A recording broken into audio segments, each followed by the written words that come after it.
നമസ്കാരം. ജാതക കഥകളിലെ 38ാമത്തെ കഥ ചതിയൻ്റെ വിധി.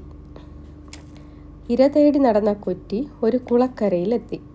കുളത്തിൽ ധാരാളം മീനുകളുണ്ട്. അവ നീന്തി കളിക്കുന്നത് കണ്ടപ്പോൾ കൊറ്റിയുടെ വായിൽ വെള്ളമൂറി. അവയെ തിന്നാൻ എന്താണ് വഴി എന്നാലോചിച്ചുകൊണ്ട് കുളപ്പടവിൽ തന്നെ അവൻ കുറേ നേരം നിന്നു. അങ്ങനെ ചിന്തയിൽ മുഴുകി നിന്നുപോയ കൊറ്റിയോട് മീനുകൾ ചോദിച്ചു, കുറേ നേരമായല്ലോ ചങ്ങാതി ഇവിടെ നിൽക്കാൻ തുടങ്ങിയിട്ട്, എന്താ കാര്യം? വേനൽ വരാൻ പോകുന്നതേയുള്ളൂ, പക്ഷേ ഈ കുളം വറ്റിത്തുടങ്ങിയിരിക്കുന്നു. താമസിയാതെ ഇതിൽ ഒരു തുള്ളി വെള്ളം പോലും ഇല്ലാതാകും. അപ്പോൾ നിങ്ങളുടെ ഗതി എന്താകും? അതോർത്ത് നിന്നുപോയതാണ്, കൊറ്റി ദുഃഖത്തോടെ പറഞ്ഞു. ഇത് കേട്ട് മീനുകളെല്ലാം പേടിച്ചു. അവരെ സമാധാനിപ്പിച്ചുകൊണ്ട് കൊറ്റി പറഞ്ഞു, നിങ്ങൾ വിഷമിക്കേണ്ട, ഞാൻ നിങ്ങളെ സഹായിക്കാം. കുറച്ചു ദൂരെ ഒരു വലിയ തടാകമുണ്ട്. നിങ്ങളെ എല്ലാം അവിടെ എത്തിക്കുന്ന കാര്യം ഞാൻ ഏറ്റു. പക്ഷേ മീനുകൾ കൊറ്റിയെ വിശ്വസിച്ചില്ല. അവർ പറഞ്ഞു, അത് വേണ്ട, കൊറ്റി മീനിനെ തിന്നാറേയുള്ളൂ, രക്ഷിക്കാറില്ല. നീ ഈ പറയുന്നത് ഞങ്ങളെ വയറ്റിലാക്കാനുള്ള അടവല്ലേ? വേണ്ട, ഒരിക്കലുമല്ല. ഞാൻ സസ്യഭുക്കാണ്. നിങ്ങൾക്ക് വരാൻ പോകുന്ന ഒരാപത്ത് കണ്ട് രക്ഷിക്കാമെന്ന് കരുതി, അത്ര തന്നെ. വേണ്ടെങ്കിൽ വേണ്ട. കൊറ്റിയുടെ ഈ മറുപടി കേട്ടപ്പോൾ മീൻ കരുതി, ഏതായാലും വലിയ ആപത്താണ് വരുന്നത്. എത്ര ദുഷ്ടനായാലും സഹായിക്കാൻ ഒരുങ്ങിയവനെ അവിശ്വസിക്കുന്നത് ശരിയല്ല. മീനുകളുടെ മനോഭാവം മനസ്സിലാക്കിയ കൊറ്റി പറഞ്ഞു, നിങ്ങൾക്ക് വിശ്വാസമില്ലെങ്കിൽ ഒരാളെ എന്നോടൊപ്പം അയക്കൂ.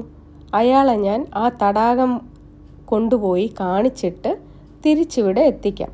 എന്നിട്ടാവാം ബാക്കി കാര്യം. ഈ നിർദ്ദേശം മീനുകൾക്ക് സമ്മതമായി. അവരുടെ കൂട്ടത്തിലെ ഒരു തടിയൻ മീൻ കൊറ്റിയുടെ കൂടെ പോയി തടാകം കാണാൻ ധൈര്യത്തോടെ മുന്നോട്ട് വന്നു. കൊറ്റി ആ മീനിനെ കൊക്കിലെടുത്ത് തടാകത്തിൽ കൊണ്ടുവിട്ടു. അവൻ തടാകം മുഴുവൻ നീന്തി നടന്ന് കണ്ടു.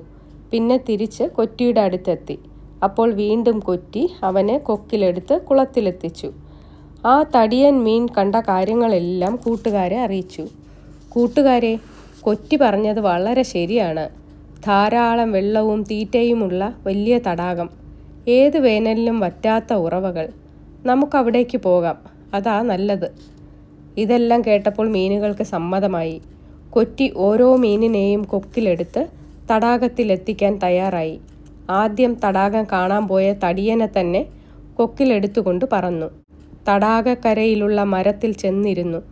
ആ മീനിനെ അവിടെ വെച്ച് തിന്നു. അങ്ങനെ ഓരോന്നായി കുളത്തിലെ എല്ലാ മീനുകളെയും കൊറ്റി വയറ്റിലാക്കി.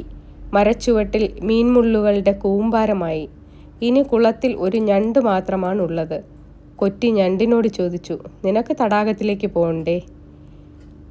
നീ എന്നെ എങ്ങനെ അവിടെ എത്തിക്കും? ഞണ്ട് ചോദിച്ചു. മീനുകളെ കൊണ്ടുവിട്ടതുപോലെ നിന്നെയും കൊക്കിലെടുത്ത് എത്തിക്കാം, അതുപോരെ എന്നായി കൊറ്റി. ഞണ്ട് ചിന്തിച്ചു, അത് അപകടമാണ്. ഈ ദുഷ്ടൻ ആ മീനുകളെയെല്ലാം തിന്നു കാണും. ഇനിയിപ്പോൾ എന്നെയും തിന്നാനുള്ള വഴി നോക്കുകയാണ്. ശരി, എന്തായാലും ഒരു കൈ നോക്കാം, ഞണ്ട് പറഞ്ഞു. ഞാനൊരു കാര്യം ചെയ്യാം, നിന്റെ കഴുത്തിൽ തൂങ്ങിക്കിടക്കാം. എന്താ, കൊണ്ടുപോകുമോ? ശരി, അങ്ങനെയാകാം, കൊറ്റി സമ്മതിച്ചു. കഴുത്തിൽ തൂങ്ങിയ ഞണ്ടിനെയും കൊണ്ട് കൊറ്റി തടാകക്കരയിലേക്ക് പറന്നു. മരക്കൊമ്പിൽ ചെന്നിരുന്നപ്പോൾ ഞണ്ട് ചുവട്ടിൽ കൊന്നുകൂടി കിടക്കുന്ന മീൻമുള്ളുകൾ കണ്ടു കാര്യം മനസ്സിലാക്കി. എങ്കിലും അറിയാത്ത ഭാവത്തിൽ ഞണ്ട് ചോദിച്ചു, എന്താ ചങ്ങാതി എന്നെ തടാകത്തിൽ വിടാത്തത്? എല്ലാ മീനിനെയും വിട്ട തടാകത്തിലേക്ക് തന്നെ നിന്നെയും വിടാൻ പോകുന്നത്, എൻ്റെ വയറ്റിലേക്ക് തന്നെ. ഇത് പറഞ്ഞു കഴിഞ്ഞപ്പോഴേക്കും ഞണ്ട് അവൻ്റെ മൂർച്ചയുള്ള കാലുകൾ കൊണ്ട് കൊറ്റിയുടെ കഴുത്ത് ഇറുക്കി. കൊറ്റി പിടഞ്ഞ് മീൻമുള്ളുകളുടെ മുകളിൽ തന്നെ വീണു മരിച്ചു. ഞണ്ട് മെല്ലെ തടാകത്തിലേക്ക് ഇറങ്ങി പോകുകയും ചെയ്തു. നന്ദി.